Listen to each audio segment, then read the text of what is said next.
Assalamualaikum warahmatullahi wabarakatuh. Kami dari kelompok 5 akan mempresentasikan hasil kerja kelompok kami yang berjudul Menggapai Berkah dengan Mawaris.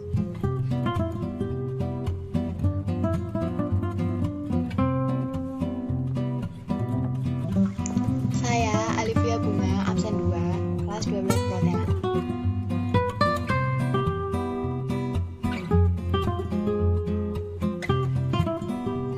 Kusumaning Putri, nomor absen 11, kelas 12 Perhotelan.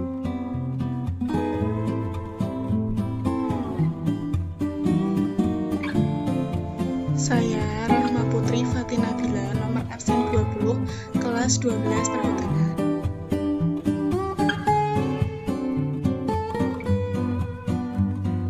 Berikut ini kami tampilkan materi tadabbur. Seperti yang sudah kami sajikan, berikut ini adalah diagram waris.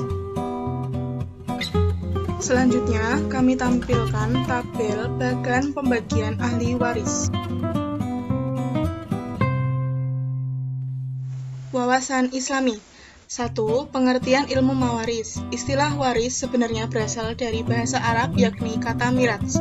Dalam bahasa Arab, kata waris ini berarti harta peninggalan orang yang meninggal dunia yang akan dibagikan kepada ahli warisnya.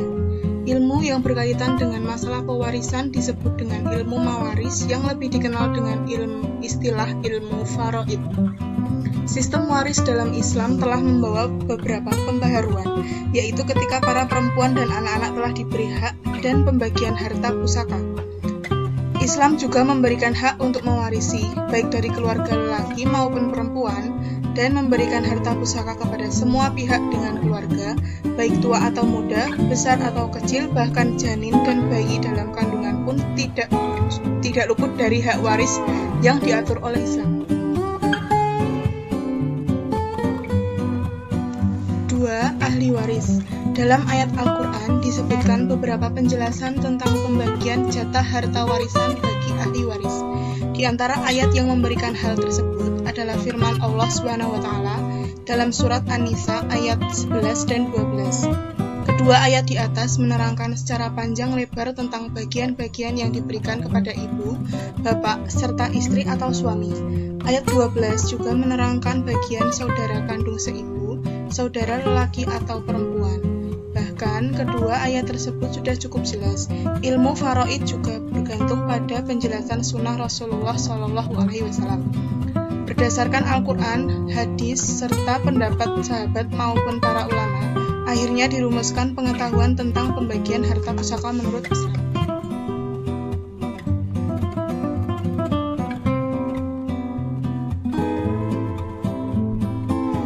Pihak yang berhak mendapatkan harta pusaka. 1. Dari pihak laki-laki. A. Anak laki-laki. B. Cucu lelaki dari anak lelaki. C. Bapak. D. Kakek dari bapak sampai ke atas. E. Saudara sekandung. F. Saudara seayah. G. Saudara seibu.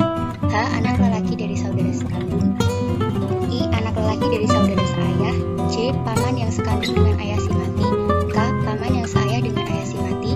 L. Anak lelaki dari paman yang sekandung. M. Anak lelaki dari paman yang seayah. N. Suami. 2. Dari pihak perempuan. A. Anak perempuan. B. Cucu perempuan dari anak lelaki dan terus ke bawah. C. Ibu. D. Nenek dari bapak sampai ke atas. E. Nenek dari ibu sampai ke atas. F. Saudara perempuan sekandung. G. Saudara perempuan sebapak. H. Saudara perempuan seibu. I. Istri.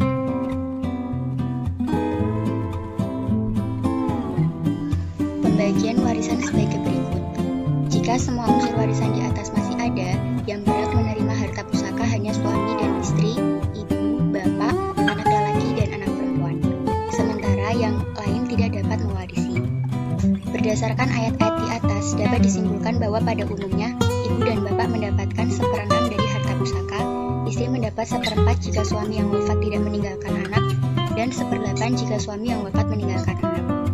Begitu pula suami mendapat 1/2 jika istri yang wafat tidak meninggalkan anak, dan 1/4 jika istri yang wafat meninggalkan anak.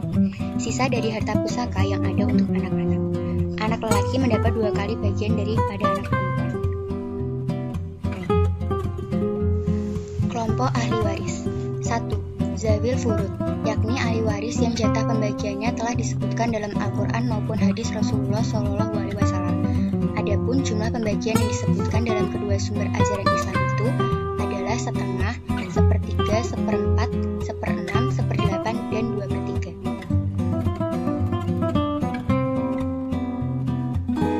A. Ahli waris yang mendapatkan jatah setengah. 1. Anak perempuan tunggal.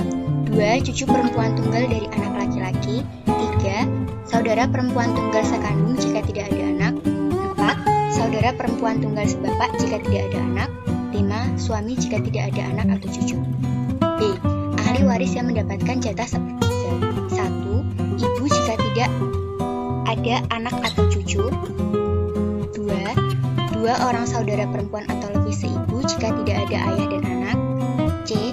Ahli waris yang mendapatkan jatah seperempat. 1. Suami jika ada anak atau cucu. 2. Istri jika tidak ada anak cucu. 3. 2 anak perempuan. 4. 2 cucu perempuan atau lebih dari anak laki-laki. 5.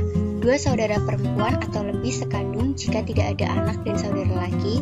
6. 2 saudara perempuan atau lebih seayah jika tidak ada anak dan saudara laki lebih jika tidak ada anak lelaki. D. Ahli waris yang mendapatkan jatah seperenam. 1. Bapak jika ada anak atau cucu. 2. Kakek jika ada anak atau cucu dengan syarat tidak ada bapak. 3. Ibu jika ada anak atau cucu. 4. Nenek jika ada anak atau cucu dengan syarat tidak ada ibu. 5. Cucu perempuan dari anak lelaki dan perempuan jika hanya seorang. 6. Saudara perempuan seibu jika ada bapak atau anak. E. Ahli waris yang mendapatkan jatah seperdelapan. 1. Istri jika ada anak atau cucu. F. Ahli waris yang mendapatkan jatah 2/3. 1. 2 anak perempuan atau lebih jika ada anak lelaki. 2. 2 cucu perempuan atau lebih dari anak lelaki. 3. 2 saudara perempuan atau lebih sekandung jika tidak ada anak dan saudara laki. 4. Saudara perempuan sebapak atau lebih jika tidak ada anak dan saudara laki. 2. Asabah, yakni ahli waris yang mendapatkan seluruh sisa harta dan dapat memperoleh seluruh harta jika tidak ada ahli waris zawul furud. Ahli waris asabah dibagi menjadi 3, yaitu A. Asabah binafsi, yaitu ahli waris yang menjadi asabah karena dirinya sendiri tanpa dipengaruhi ahli waris yang lainnya. Mereka itu adalah 1. Anak laki-laki. 2. Cucu laki-laki dari anak laki-laki. 3. Bapak. 4. Kakek. 5. Saudara laki-laki sekandung. 6. Saudara laki-laki sebapak. 7. Anak laki-laki dari saudara laki-laki sekandung. 8. Anak laki-laki dari saudara laki-laki sebapak. 9. Paman sekandung. 10. Paman sebapak. 11. Anak laki-laki paman sekandung. 12. Anak laki-laki paman sebapak. 13. Lelaki yang memerdekakan mayat apabila dulu statusnya sebagai budak. B. Asabah bighairihi, yakni ahli waris yang menjadi asabah karena adanya ahli waris lainnya. Di antara golongan ini adalah 1. Anak perempuan yang tertarik anak laki-laki. 2. Cucu perempuan dari anak lelaki yang tertarik cucu lelaki dari anak lelaki. 3. Saudara perempuan sekandung yang tertarik saudara lelaki sekandung. 4. Saudara perempuan sebapak yang tertarik saudara laki-laki sebapak. C. Asabah mal ghair, yakni ahli waris yang menjadi asabah bersama dengan ahli waris lainnya. Mereka ini adalah 1. Saudara perempuan sekandung seorang atau lebih bersama dengan anak atau cucu perempuan dari anak lelaki, baik seorang atau lebih. 2. Saudara perempuan sebapak seorang atau lebih bersama dengan anak cucu perempuan, baik seorang atau lebih.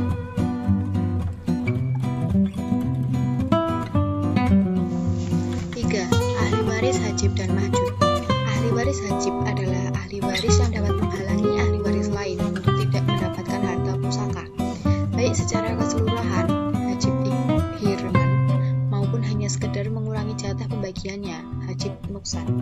Sementara yang dimaksud dengan ahli waris mahjub adalah orang yang terhalangi untuk mendapatkan keseluruhan harta atau terkurangi jatahnya karena adanya hajib. Contohnya, bapak bisa menjadi hajib bagi kakek atau anak bisa menjadi hajib bagi cucu. Sementara ahli waris yang tidak bisa terhalangi oleh siapapun adalah hak anak, suami, istri, bapak, dan ibu.